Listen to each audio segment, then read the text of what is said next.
Ang relationship namin sa mga environment ay medyo may malalim na kahulugan na kailangan namin na alagaan ng mabuti, protektahan. Galing sa mga parents namin. So as a good steward of the property, parang napamahal din sa akin yung property na yun.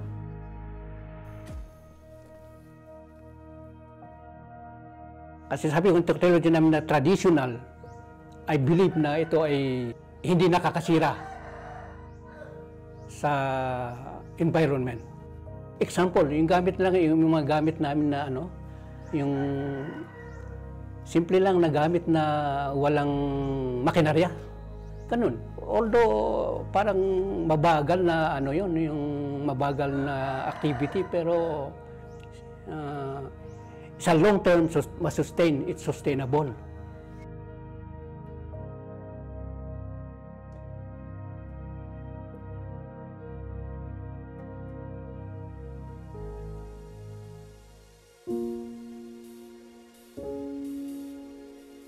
Sa community namin noon,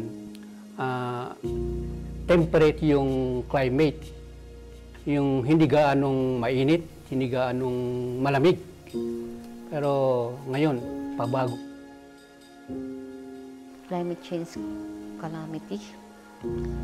Sir, so far as parang, yun sir, yung paiba-ibang temperatura, yung malalakas na ulan, saka yung sometimes we experience yung mga aftershock ng mga lindol, and then the soil erosions, saka landslide, ganun. Isa pa is, sa amin kasi noon hindi binabaha eh. Ngayon kahit bundok binabahan.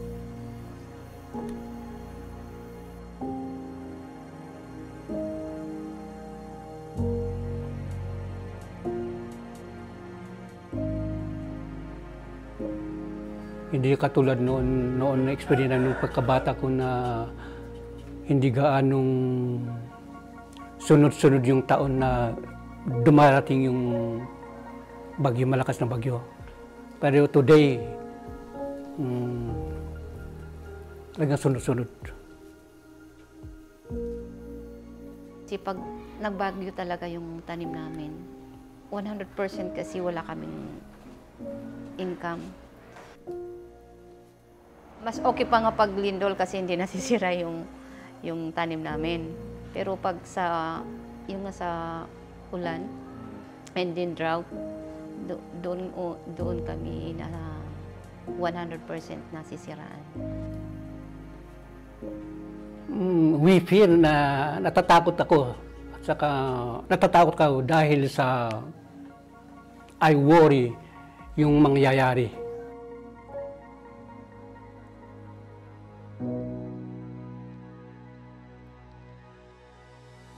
Ang kaawa-awa dito ay yung mga mahihirap na nasyon tulad ng Pilipinas. So kailangan talagang magbigay sila sa mga pulubing nasyon.